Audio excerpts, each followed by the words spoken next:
If you're a residential real estate agent earning $200,000 a year and you want to grow your passive income, this show's for you. Learn the secrets other agents use and hear from experts in our field in order to guide you along your journey to investing in assets like apartment communities so that you can turn your commissions into cash flow. I'm Randall McLeod. Let's go, baby. All right, Jason. Great to have you on today. Thanks so much for joining me. I am excited to have this conversation because I've been thinking myself about how to put on great events. And so it's a timely conversation. I know a lot of real estate agents and real estate professionals, they should be putting on events to grow their community, to grow their expertise in how the community views them and to grow their customer base. But not a lot of them do that. So ideally, we can focus this conversation kind of around that. And I want to get your take on it because you are the expert in the field. So again, I wanted to bring you on today to discuss what makes a great event, get your tips and advice so that we can all put on great events. So before we jump in, I just wanted to ask you, in what context do you consider an event? Is it like a webinar, a meetup, or is it a 3-day event? Conference? Could be different things. I mean, event, you can have an event called as a webinar, a meetup. There's different levels of events. Like there's summits, there's expos that are more like one day, multi-day, and then there's small events like meetups and webinars. Each of those events serve a purpose. Meetups are used more to build community. You can make offers through the meetups. It's a great way to build community. And meetup events are events. It just depends the type of event you have. And a webinar is an event because a webinar's purpose is to get people into your funnel. You probably make an offer on the webinar. So either book a strategy call or you may make an offer right on the webinar. So every event has its place. It's just about the scale and the type of event that you want to run and then the goals that you want to achieve with that, especially for agents. They want to have a clear vision of what their goals are going to be from that event as far as if they're on the vesting side and then on the agent side. And I always think it's important to keep the two a little separate because if you run an event as an agent to attract investment for your real estate deals, that's separate than if you're marketing your real estate deals. And those are going to be two separate events. Yeah, I agree. Definitely keep those separate. But so on the agent side, the brokerage side, let's I guess stick with that. Like, if somebody's trying to grow, I guess their visibility within the community, what type of event would you recommend? I would recommend starting out with like networking, workshop type events. They can be 2-3 hours events to really start growing their community. They can be originally you may have them as free or low cost just to get them in and have sponsors cover your cost. You know, if you could put a credible sponsorship package together for that and value stack that, and then have your community come in, have them attend, because there's different models on how to run these type of events. But growing your community, you can do that through a lot of live and virtual events. And one of the things I like, especially for brokers to have licenses in multiple states, is using virtual events to open up new markets. By hosting webinars and promoting to different regions, you're seeding that region for you to come in person. So they're excited when you come in.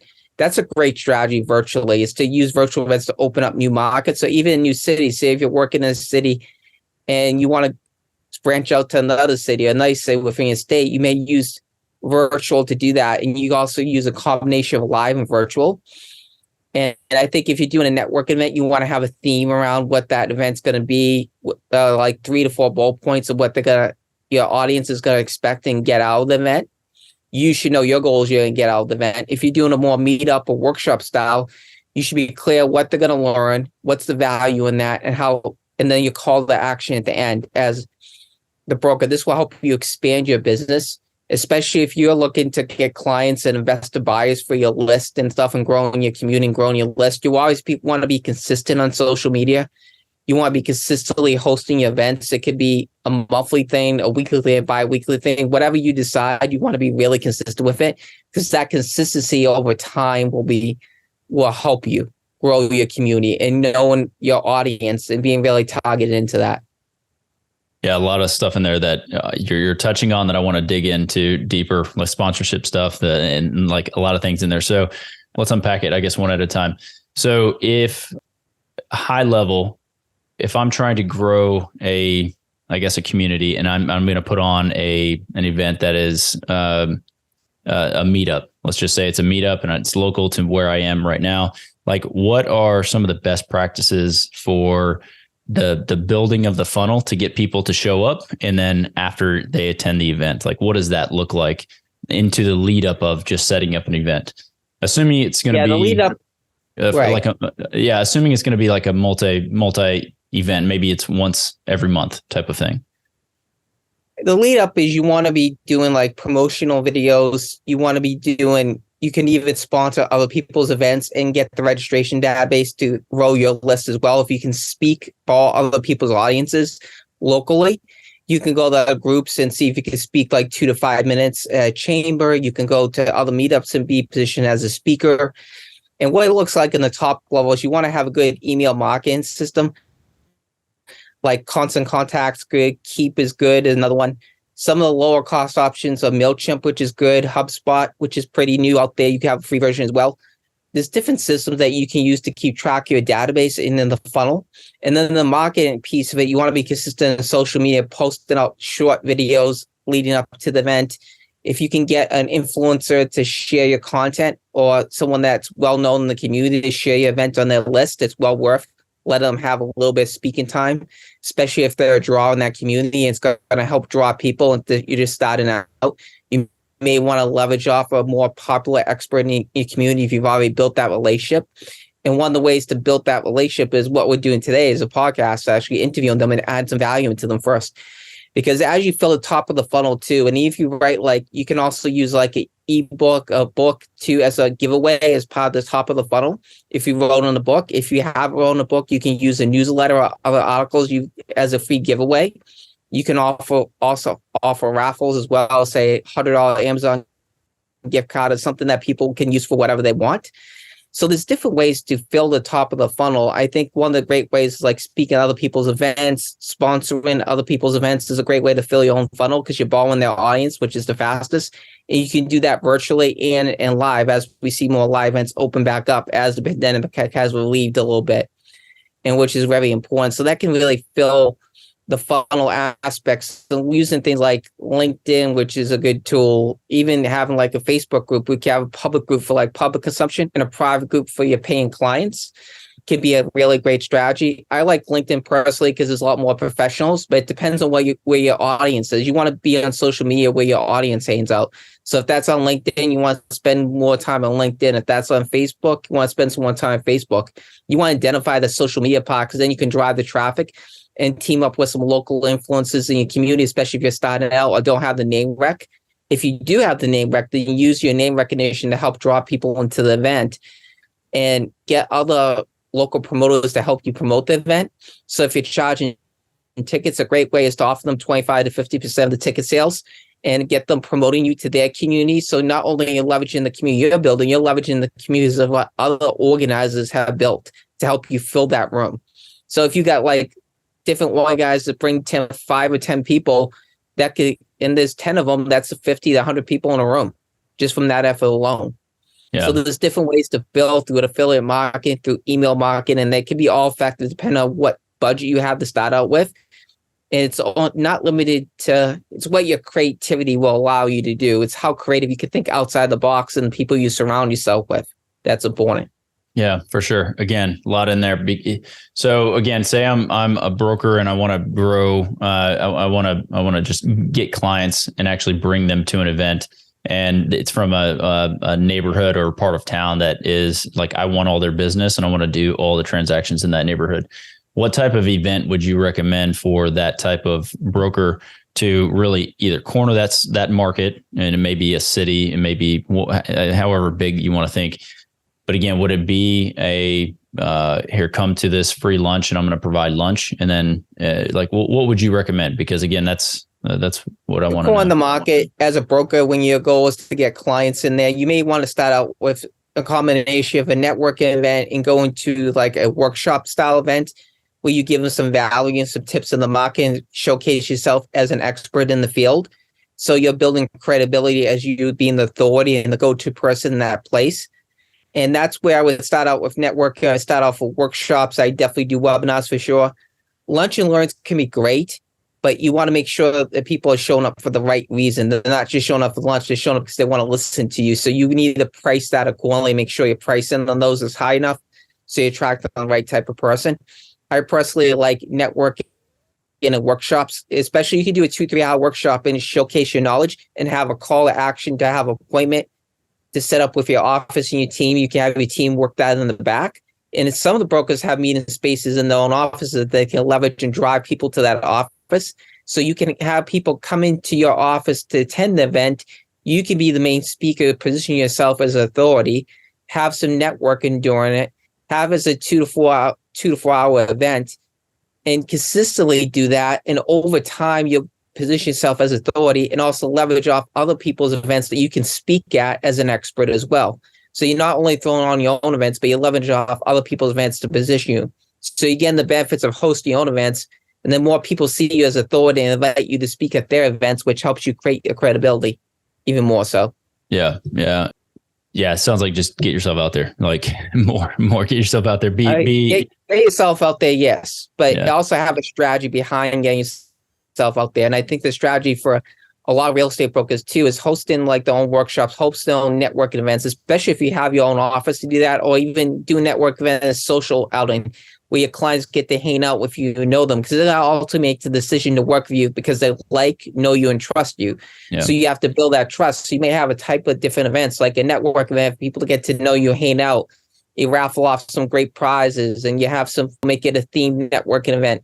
Hey, come meet all the contractors, come out, meet all the private lenders, come meet our team here at XYZ Brokerage. And then you can have a workshop event that showcases you as an expert. You showcase your knowledge. You showcase some of the deals that you've helped put together as a broker.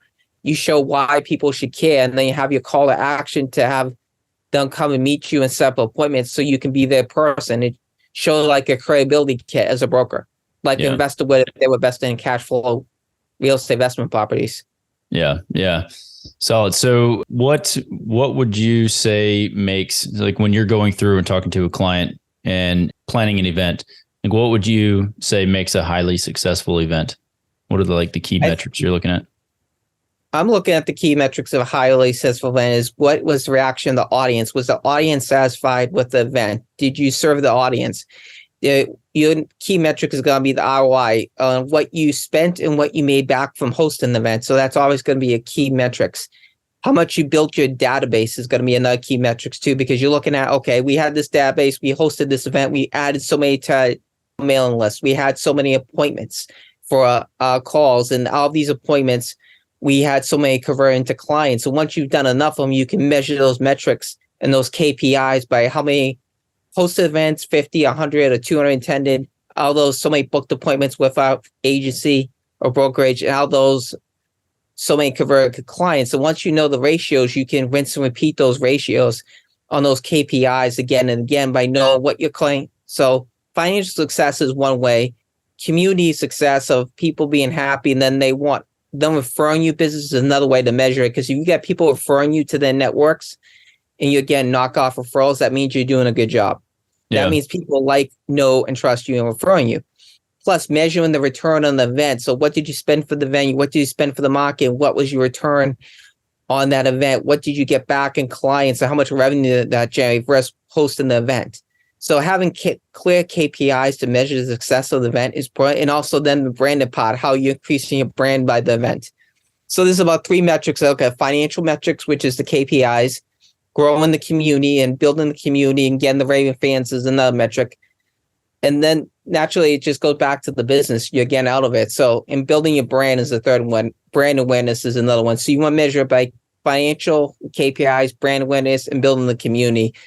And once you're doing those 3 things, you're going to really have results. That's not going to be overnight. You have to be consistent over time. But once you do it over time, people are so used to attending it, you'll just get business from referrals and knockoffs right from there. Yeah. So I would measure that. But remember, we're talking about real estate brokers, and this type of event is different types of event. But for a broker that's doing like a workshop or a networking event, you're really measuring by building your list, the branding, and also the appointments that turn into clients. This is what then measures, really the measuring the success of that event by.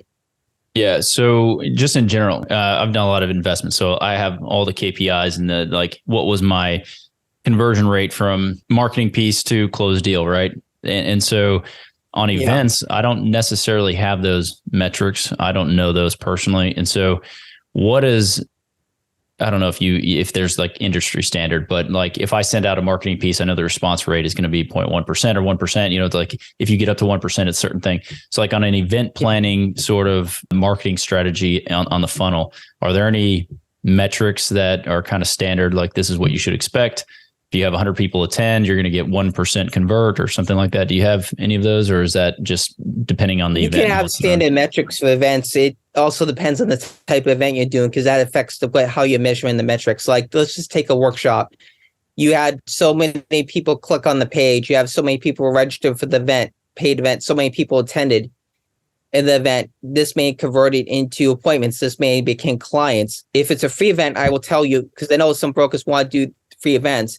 Your conversion rate on that is typically 30 to 50% on a free event of a show-up rate. So say, for example, you have 100 people registered, your reality is you're going to have 30 to 50. If you have 200, the reality is 60 to 120. And then the conversion rate, that's where you're going to measure of how many people registered, how many people showed up, how many people booked, and how many people bought. Especially on a workshop, small event like a meetup, a networking, that's where you're kind of measuring that statistic more than if you were doing an expo, where you get it more into sponsorship dollars, you would get more into that. And you can still have sponsorship dollars for meetups, depending on what you're doing with it. But for this particular purpose of attracting business to the broker, without really getting into sponsorships, I would say measuring the results of how many registrations, how many people attended, how many appointments, and then what converted into business is a pretty good metrics when it comes to just you being a solo speaker for your event and being around you, where it's not a team up with other speakers or other. Yeah. It's a really good metrics to measure that, because that'll give you a good idea of where you're looking at. The numbers are going. If your marketing's working with social media, with affiliate marketing, with email marketing, with in-person marketing, it'll give you a good idea what's going through the top end of your funnel through your CRM. And you'll be able to see the open rates and click-through rates as well to figure out what's working on that. So you can see how many people are responding to the different email messages that you send out, what's converting, what's working, what's not working, and what needs to be tweaked. Yeah. So a few things to work on there. Just like any business. Yeah. Track those items. I'm just kind of curious again, we got, if I spend $100,000 on an event, it's a weekend sort of deal. There's a lot of variables and factors, obviously, like what are we selling? What kind of product is coming out of the back end of that? So I guess for brokers or agents trying to grow their network, I would imagine the event types that you just discussed, that would be fairly small if it's just trying to grow your like local network. If it's a local network, you're not talking about your expos that you start getting into 2-3 days events, all day events where you have sponsorships, you have multiple speakers, you have vendor tables. So that's a different animal in itself, because you're managing multiple speakers, you have vendors, so you're measuring your metrics differently. Yeah. Like your revenue sources for those type of events are sponsorships, which is the big thing. Have you ticket sales? Go ahead. The big thing is sponsorships, big revenue increases for the expos and stuff. And then you have ticket sales. Then you have the business you get for your own business, the consultant business. Then if you're filming the event, you can have the subscription model on that, where you have people pay a monthly or yearly subscription for the content that they can view. And then if you have back-end sales, like if you had a coaching program with someone, then you'd measure it by how many you converted on the back, how many speakers converted on the back-end sales if you're running that type of event. But there's different conferences. Some conferences is just a very soft sell. In other words, is you can go to the back. But for a real estate broker, that's not so much going to the back for a coaching program. It's more selling a business service. For an expo style event, if they want to be ambitious and do that for 2 or 3 days, they'd be looking at more judging it by the sponsorships, the ticket sales, the business they get out of it. And then if they filmed the event and did it correctly, they could have a subscription model in there where they can get continual revenue coming in from the subscriptions on a monthly or yearly basis. Yeah. And that's how you would judge the metrics versus what you pay for the venue, what you pay for the AV, the Wi-Fi, the food and beverage, and what it costs to market the event. If you had to pay for any other equipment that you needed, if you would bring your own AV or using the hotel's means basis AV. So those are different metrics than, say, doing a workshop, a seminar versus doing an expo or a conference, because your sponsorship levels are going to be a lot higher. Typically, it's about $8,000 to $100,000 in sponsorship money on, like, when you're talking these expos, so you'll see charge. And on the vendor tables, you're probably looking at 2,500 to 10,000 for a lot of these bigger conferences and expo types, which is a different level than, say, just doing your local meetup or doing a workshop. Yeah. And that's so there's a difference there, how you measure the metrics on that. Yeah. I think if you're if you're trying to grow and really turn into an online like content sales machine or something where you're selling a coaching program, maybe all of that applies. But for our purposes, I think really bringing it back down to like an event that we could throw locally and make highly successful. That's really like one of the things. So we're proud to be sponsored by Ridgeline Investment Group. Ridgeline has a track record of transacting more than $53 million in assets throughout Texas. Ridgeline's currently looking to acquire 100 to 200 unit Class B multifamily communities between 5 and 20 million in San Antonio, Temple, Waco, Tyler, and other Texas secondary markets. To learn more about Ridgeline Investment Group, visit www.ridgelineig.com. I'm curious, just like what's a recent event that you've helped curate? Like what type of event was it? Have you ever, I guess that's one question, but another question, have you ever thrown events for maybe brokers trying to grow their brokerage and actually get more agents involved? Is that a type of thing that you have worked on? I worked on a lot of real estate investing events. So I've worked at real estate brokerages where they sponsored our meetings where we had 50 or 100 people attend those events. And those were meetups with speakers speaking on real estate investing topics.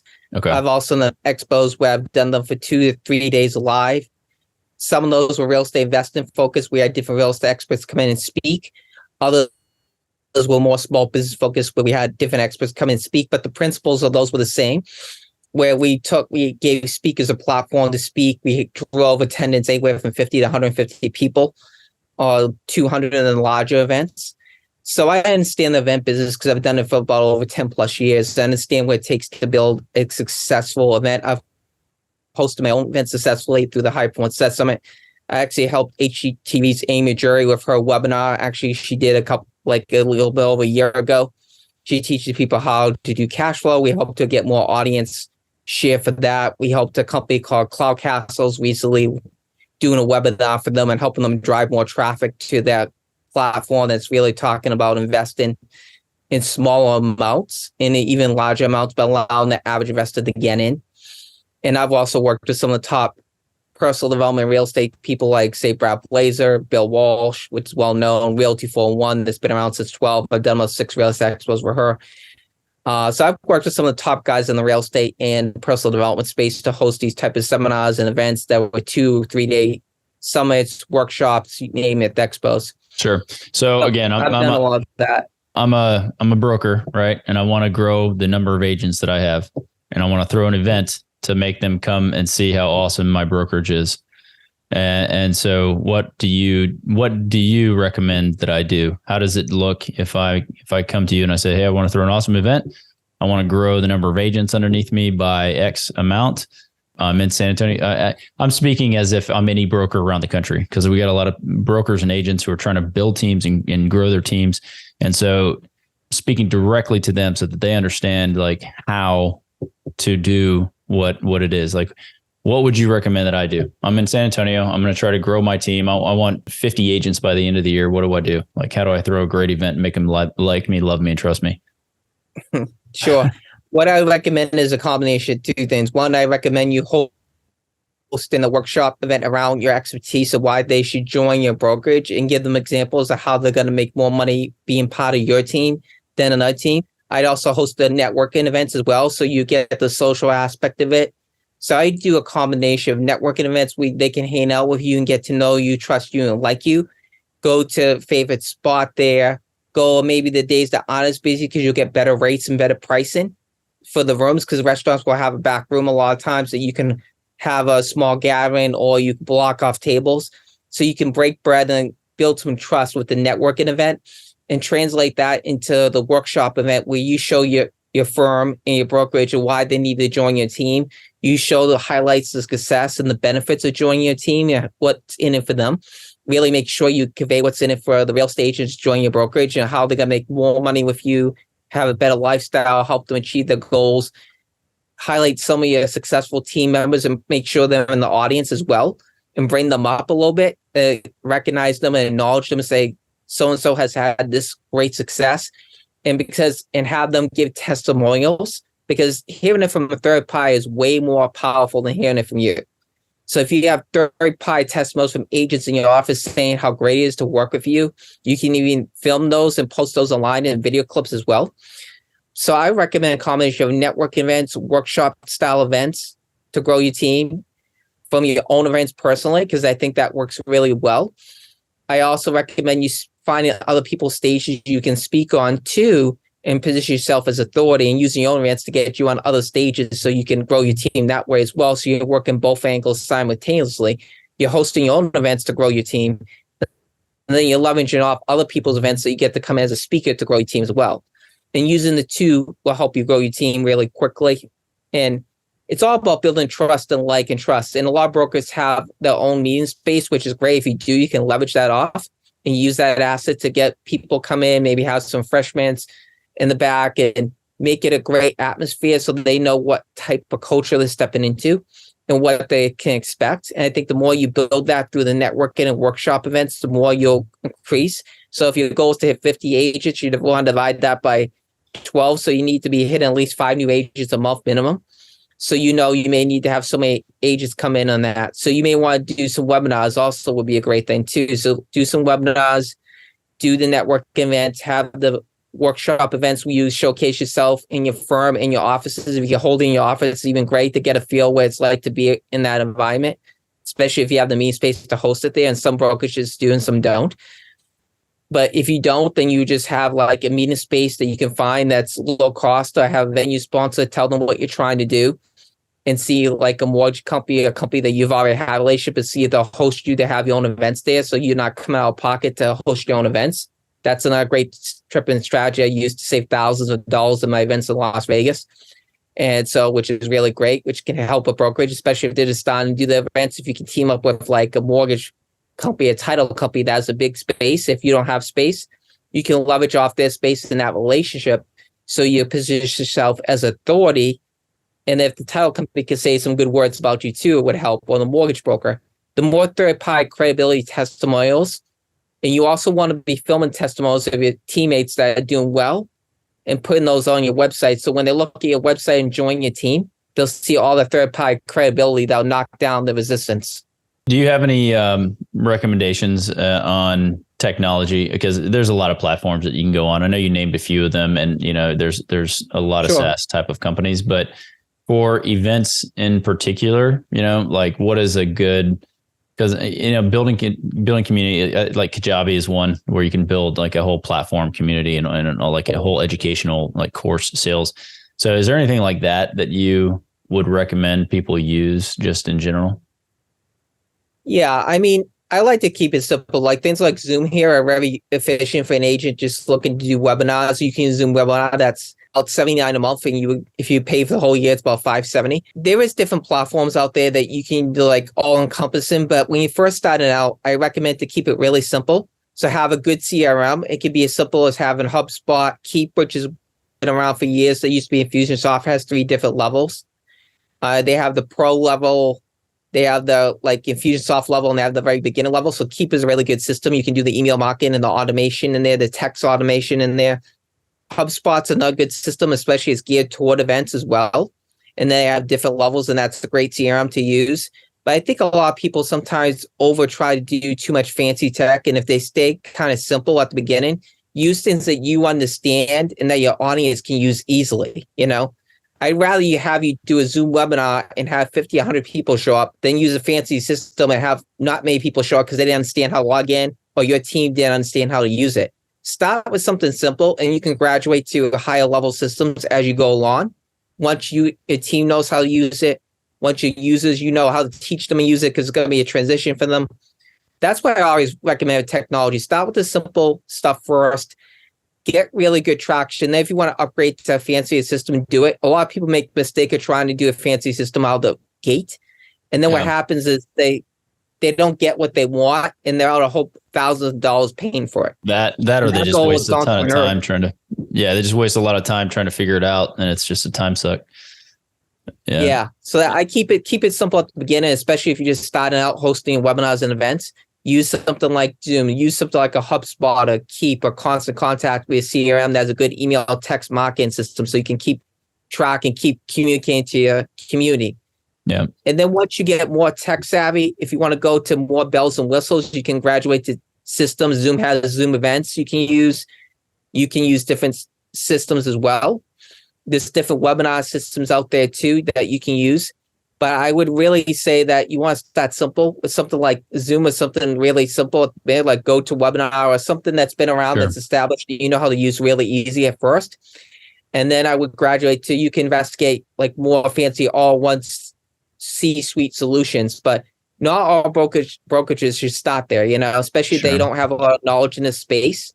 That may be setting them up for failure rather than focusing on the content of what they need to produce and marketing, which is the most important thing. Yeah.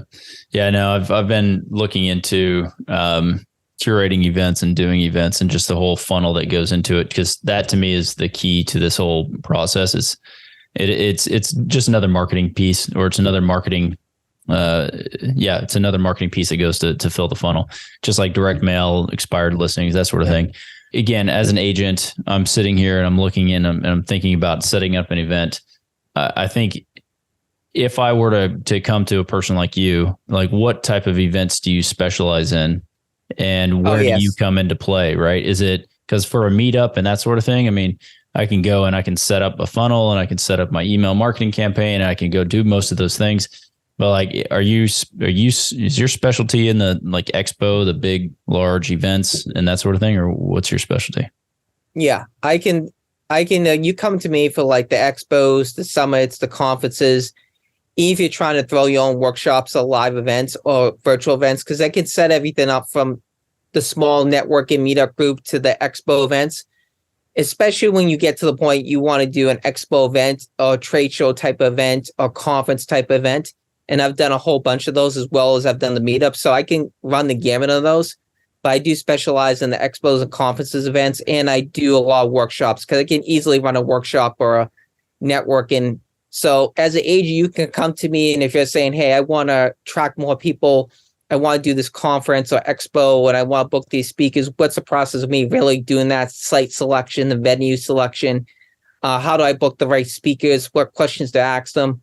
When do you determine that I should pay a celebrity or influencer speaker, what not to pay them? I can definitely help you there for sure, especially for bigger companies, even for small brokerages. I can help them with that, because that may be the next step up, is doing a summit or expo when they bring in multiple speakers, and that's a different process than them just hosting their own events. So I definitely am an expert in that field, and I can definitely help people with the workshops, meetups, and networking, because that's how I cut my teeth originally in this space before I went up to doing these expos and conferences and that type of events. Yeah. So I can run the gamut in that. Like if you're looking for a wedding or something like that, that's not my specialty or any of that stuff.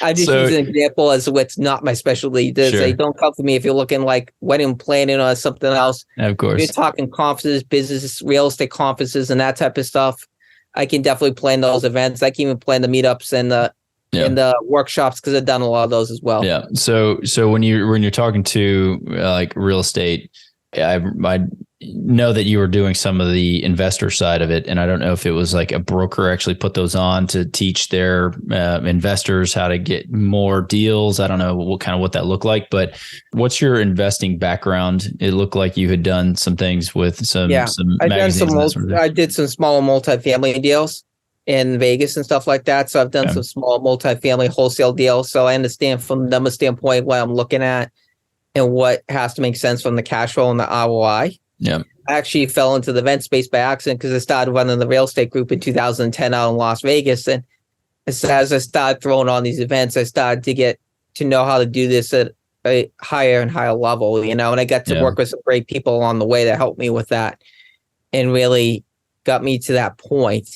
But I think it also, as a broker, you mentioned earlier, which is a good point, you want to build it to attract more business for your broker business, but you may want to host an event to attract, if you're trying to build your real estate investing business as well, which is a different type of event, and you're attracting different people to it. And some of the people are the same. Some of the people may be your clients on the real estate broker side may end up being investors for you in your real estate investing business once you're ready to cross over that side as well. Yeah. Yeah. I'm kind of curious because again, I'm a broker and I always looked at it from the investor side. Like I never really had the desire to go and just build a massive brokerage, and we're working on that now. That's something that we're actually doing.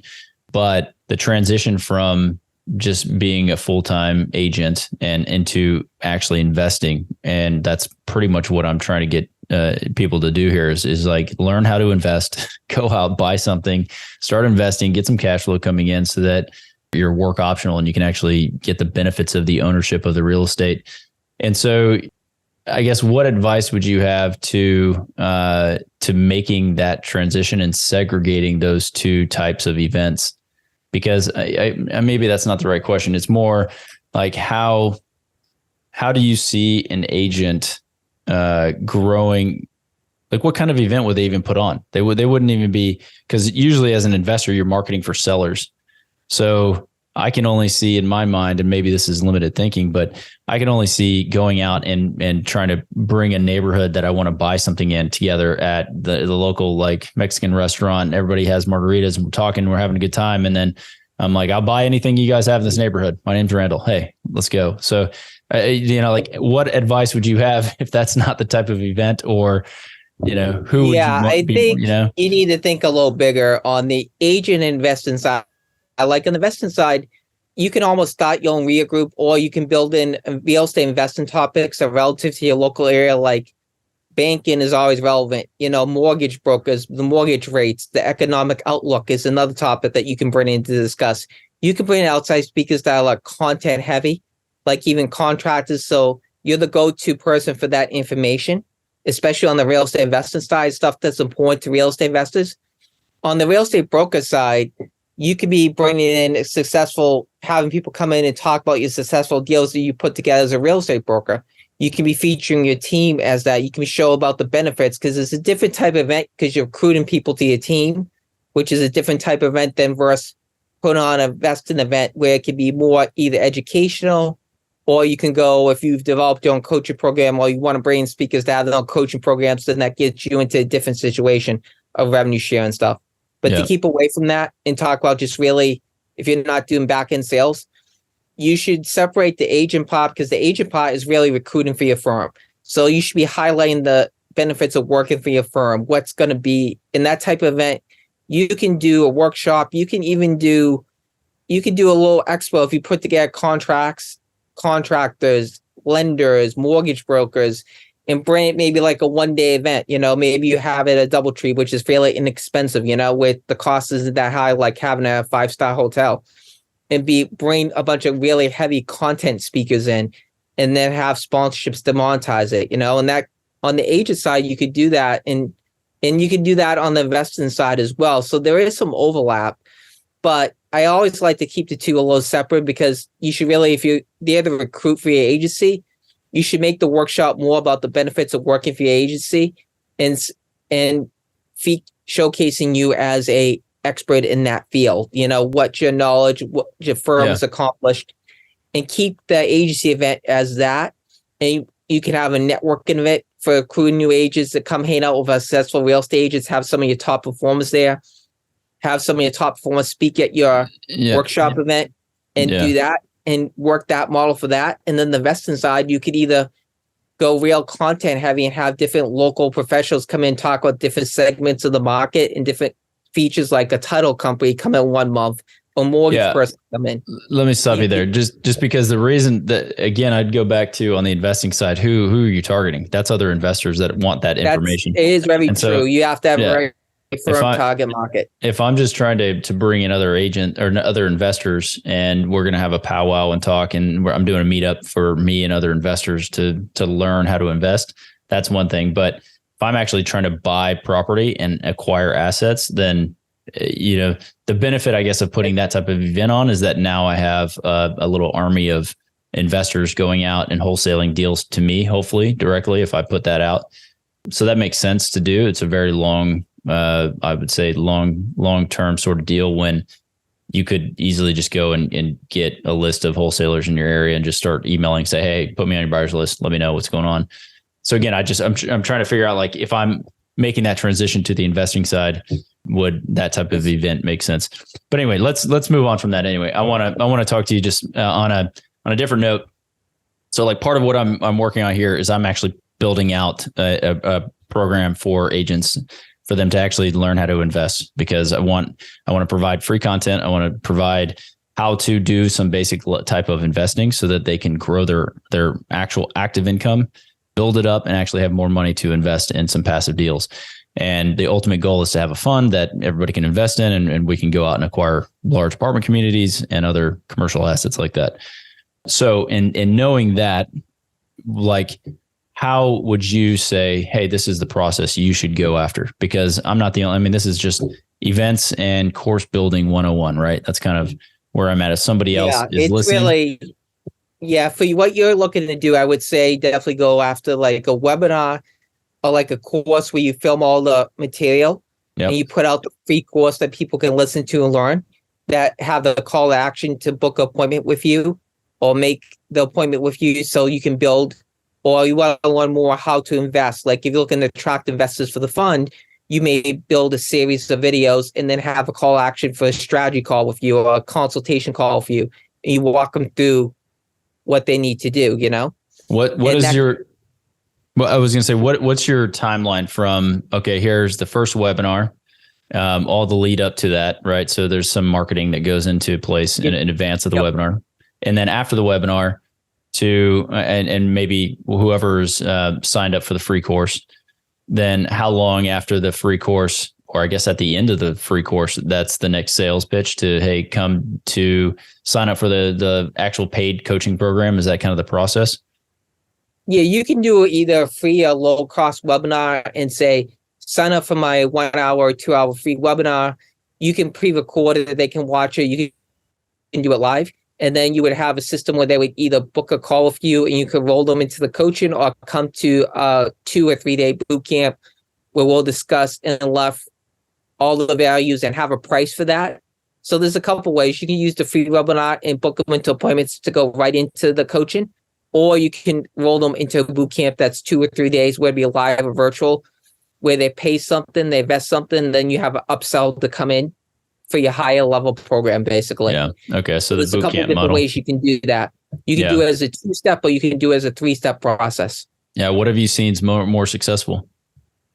Honestly, I've seen more successful or probably a 3-step process, because you get them to commit to something small, you upgrade them to the boot camp, then you bring them to 2 or 3 boot camp, and then you convert on the back end on the sales. And once you know your conversion ratio of how you're converting a live or virtual audience, and you can measure that, you'll know how many people you need to have in those seats for you to convert at the numbers you need to convert at.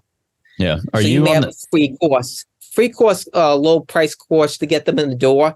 And then the call to action is to sign up for the 2 or 3 day boot camp, live or virtual. And then the next one is to sign up for your coaching program. If you're going to build the coaching program, if you're going to do it as an investor, you want them investing in deals, then the call to action will be to have book a call with you, because you want to walk them through and you have to follow the securities rules and all that stuff. For sure.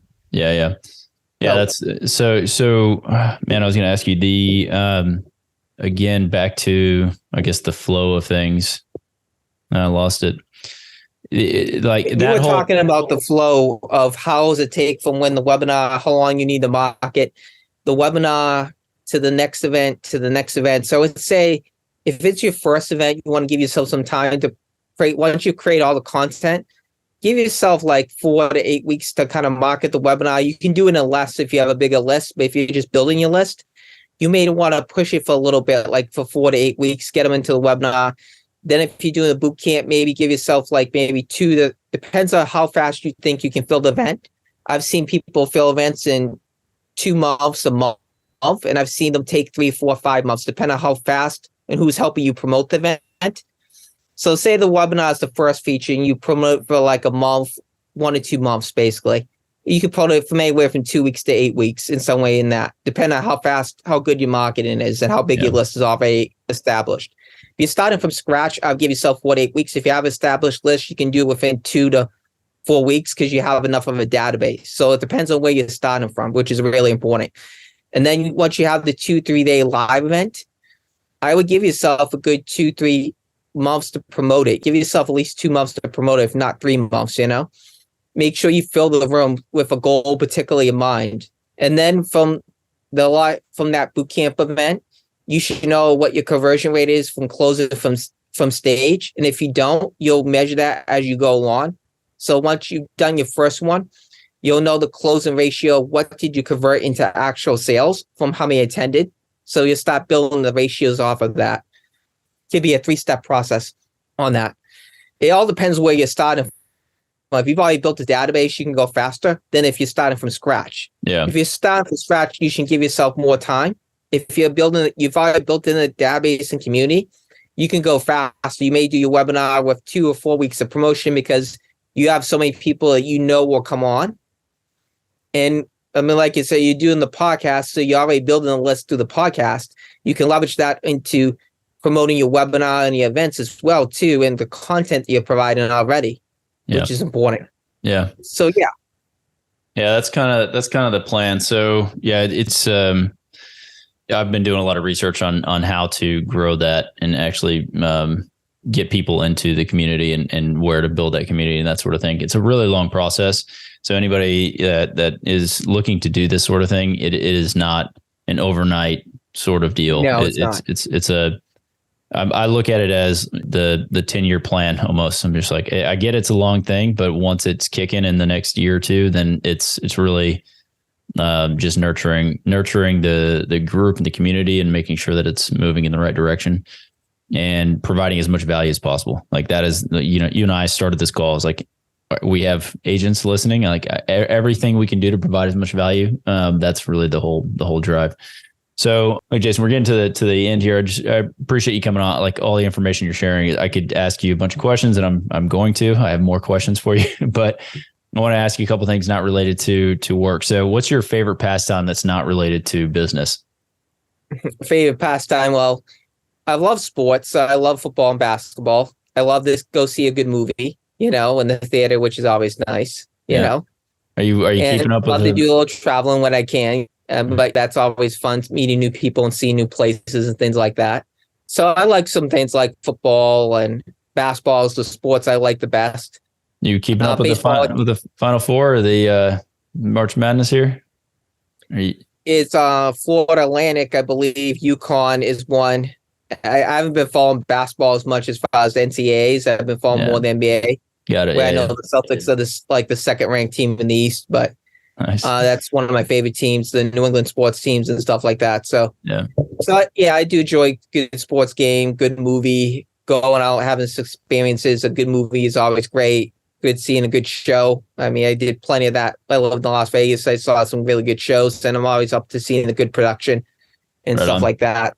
Yeah. Perfect. So what's the best thing or memory that's happened to you or your family in the last 60 days or so? Last 60 days. Well, I don't know. I mean, I'm just glad, honestly, to be healthy and getting healthier. I had the issue with COVID. I was really sick from January, and I've been getting healthier. So I'm just blessed to be being healthier, and I have the people I love around me. I mean, my own journey over the last, couple of years, I've lost 108 pounds. So I'm blessed to have lost all that weight. And congrats! Really changed my life physically, which I really enjoy, being lighter and healthier. So I'm blessed with my health, really. That's the blessing I count. I mean, I know it's been probably a little bit tough with 2023 that I like with COVID, but I'm getting better every day from that and slowly recovering from it. And I'm just blessed to have the people I love around me and improving health. Yeah, perfect. Yeah, it's good. Again, glad to see you on here and that you're feeling better. Congrats on losing the weight too. That's an awesome accomplishment. So name one or two people who've been most influential to the way you think or your success. I would say most influential to my success. I would credit one of my coaches, Brad Blazar. He helped me with not only getting my mindset right for the weight loss, but come out with the book and the course and really helped shape my life. And one of the first mentors that was reading through the books was the Rich Dad, Poor Dad books, was really opened up my mindset. And that's how I kind of started my journey, really being part of Rich Dad Club in Massachusetts, and really it made you look at things a little bit differently. Yeah, for sure. those two have been big for me as well, just for that. And then I've had different people come throughout my life that have helped me in different times. I'm really blessed for Pliagas. I've known her for over 12 years. She's made a great impact in my life as well. And some of the great people I've got to meet through Realty 411 and working with her has been a real blessing as well. So I've had some really great people come through my life and really make a difference in my life as well. And I'm always looking to get better and improve. So, yeah. Well, I definitely enjoyed our conversation. I know there's a lot of information, like we went through how to run events essentially on a very high level. So if you have any questions or anything, reach out to Jason. His contact information is going to be in the show notes below. And yeah, I really do appreciate all the information you've shared. I got a lot out of it. So thanks again, Jason, for jumping on. Did you know that 80% of the agents we speak with got into real estate in order to gain passive income so they could obtain financial freedom and become work optional? If you want to stay up to date, the best way is to make sure you're subscribed. So if you haven't done that, go ahead and do it now. We'll catch you on the next episode.